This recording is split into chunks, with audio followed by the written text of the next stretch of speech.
இந்த செய்தியை உங்களுக்காக வழங்குவது யூரோ குரூப் மலேசியா.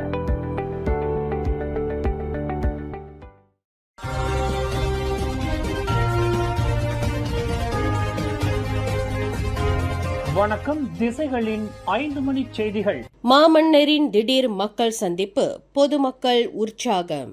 இன்று காலை 7 மணிக்கு மாமன்னர் சுல்தான் இப்ராஹிம் அவர்கள் கோலாலம்பூரில் உள்ள தாமான் பொட்டானி பெர்டானா தாவரவியல் பூங்காவிற்கு வருகை தந்து அங்கு உடற்பயிற்சி செய்து கொண்டிருந்த பொதுமக்களுடன் கலந்துரையாடினார்.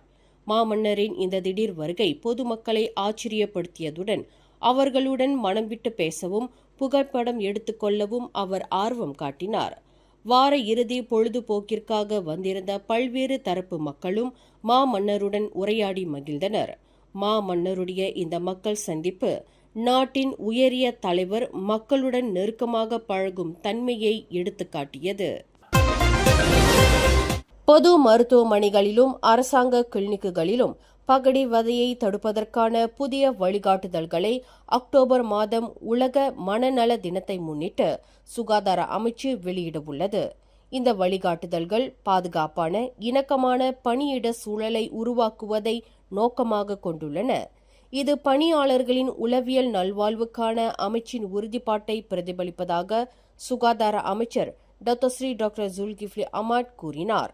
இந்த வழிகாட்டுதல்கள் பகடிவதை சம்பவங்களை புகாரளிப்பதற்கான செயல்முறைகள், தனி நபர்களுக்கும் நிறுவனங்களுக்குமான தடுப்பு நடவடிக்கைகளை விவரிக்கும் என அவர் குறிப்பிட்டார். மலேசியாவின் சாதனைகளை போற்றும் வகையில் மலேசிய சாதனை புத்தக நிறுவனம் பர்னமா தொலைக்காட்சியுடன் இணைந்து மலேசியா லுவார் பியாசா என்ற 13 அத்தியாயங்கள் கொண்ட தொலைக்காட்சி தொடரை ஆகஸ்ட் 26ஆம் தேதி முதல் ஒளிபரப்ப உள்ளது. இந்த தொடர் எவரெஸ்ட் சிகரம் ஏறிய டாக்டர் மகேந்திரன், கோபுர ஓட்டப்பந்தய வீரர் சோ வெய் சிங், ST ரோசியம் போன்ற 30 முதல் 40 மலேசிய சாதனையாளர்களின் பயணங்களை எடுத்துரைக்கும். இத்தொடர் தேசிய தின கொண்டாட்ட வாரத்தில் வெளியாவதுடன் நாட்டின் விடுதலையையும் மலேசியர்களின் சாதனைகளையும் கொண்டாடுவதாக அமையும் என தொடர்பு துணை அமைச்சர் தியோனி சிங் தெரிவித்தார். அண்மையில் மலேசிய சாதனை புத்தகத்தின் 30ஆம் ஆண்டு விழா பட்டாலிங் ஜெயாவில் 800க்கும் மேற்பட்ட விருந்தினர்களுடனும் சாதனையாளர்களின் பங்கேற்புடனும் நடைபெற்றது. இதில் டாக்டர் மகேந்திரன் போன்றோரின் ஊக்கமளிக்கும் நேர்காணல்களும் இடம்பெற்றன. மலேசிய தரைப்படை, அமெரிக்கா தரைப்படை, ஆஸ்திரேலியா தரைப்படை இணைந்து கரிஸ் ஸ்ட்ரைக் 2025 என்ற கூட்டு ராணுவ பயிற்சியை ஜூலை 17 முதல் 30 வரை நடத்தவுள்ளன. இப்பயிற்சி இப்போ சுங்கை சிப்போட், குவாலாலங்கசார் முதல் லொங்கோங் வரையிலான பேரா மாநில பகுதிகளில் நடைபெறவுள்ளது. வெளிநாட்டு ராணுவ வீரர்கள் ராணுவ வாகனங்களின் நடமாட்டத்தைக் கண்டு பொதுமக்கள் பீதியடைய வேண்டாம் என மலேசிய தரைப்படையின் மக்கள் தொடர்பு பிரிவு கேட்டுக் கொண்டுள்ளது. இந்த பயிற்சி ஆண்டுதோறும் நடைபெறுவதுடன் நட்பு நாடுகளுடனான ராணுவ உறவுகளை வலுப்படுத்துவதையும் வட்டார பாதுகாப்பு அச்சுறுத்தல்களை எதிர்கொள்ள தரைப்படையின் தயார் நிலையை மேம்படுத்துவதையும் நோக்கமாக கொண்டுள்ளது என தெரிவிக்கப்பட்டுள்ளது. குழந்தைகளிடையே அதிகரித்து வரும் இணைய பாதுகாப்பு ஆபத்தை கையாள சிறப்பு சட்டங்களை உடனடியாக உருவாக்க வேண்டும் என்று மகளிர், குடும்பம், சமூக நல மேம்பாட்டு அமைச்சர் டத்தோஸ்ரீ நென்சி ஷுக்ரி வலியுறுத்தியுள்ளார். ஐக்கிய நாடுகளின் சிறுவர் நிதியமான யூனிசெஃபின் தரவுகளின்படி மலேசியாவில் 83 விழுக்காடு குழந்தைகள் இணைய ஆபத்துகளுக்கு ஆளாகிறார்கள். மேலும் அவர்களின் 40 விழுக்காட்டினர் ஆபத்துகளை அறியாமலும் தங்களை பாதுகாத்துக் கொள்ளும் திறன் இல்லாமலும் உள்ளனர் என்பது கவலைக்குரியது. குழந்தைகளுக்கு எதிரான இணைய அச்சுறுத்தல்கள், தனியுரிமை மீறல்கள், தகவல் முறைகேடல்களில் இருந்து அவர்களை பாதுகாக்க இந்த சட்டம் அவசியமாகும். இந்த சட்டத்தை உருவாக்குவதற்கு சம்பந்தப்பட்ட அமைச்சுகள், மலேசிய தொடர்பு பல்லுலக ஆணையம் உள்ளிட்ட பல தரப்பினரின் ஒத்துழைப்பு தேவைப்படும் என்றார் அவர். நேற்றிரவு ஜோஹர் பாரு ஜாலான் பசார் காராட் அருகே 2 மோட்டார் சைக்கிள்கள் மோதிய விபத்தில் ஒருவர் ஆற்றில் விழுந்து கடலுக்கு அடித்துச் செல்லப்பட்டிருக்கலாம் என அஞ்சப்படுகிறது. இரவு 10:49 மணியளவில் ஜோஹர் தீயணைப்பு மீட்புத் துறைக்கு அழைப்பு வந்ததை அடுத்து மீட்புக் குழுவினர் சம்பவ இடத்திற்கு விரைந்ததாக அவர்கள் குறிப்பிட்டனர்.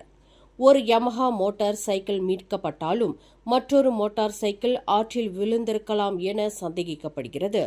கடலில் விழுந்ததாக சந்தேகிக்கப்படும் நபரை தேடும் பணி 30 மீட்டர் சுற்றளவில் நடைபெற்றது.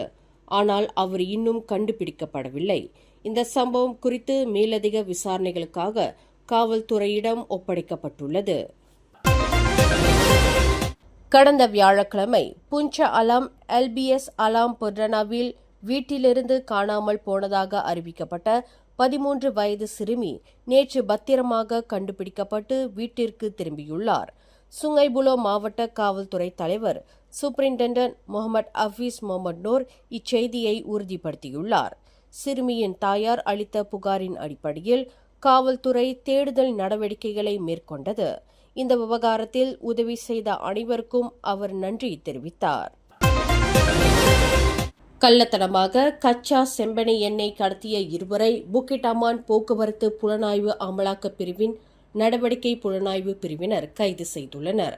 ஒப்சாவிட் என்ற நடவடிக்கையின் மூலம் கில்லானில் சந்தேகத்திற்குரிய ஒரு லாரியை பின்தொடர்ந்து பூச்சோங்கில் உள்ள ஒரு தொழிற்சாலையில் சோதனை நடத்தப்பட்டது.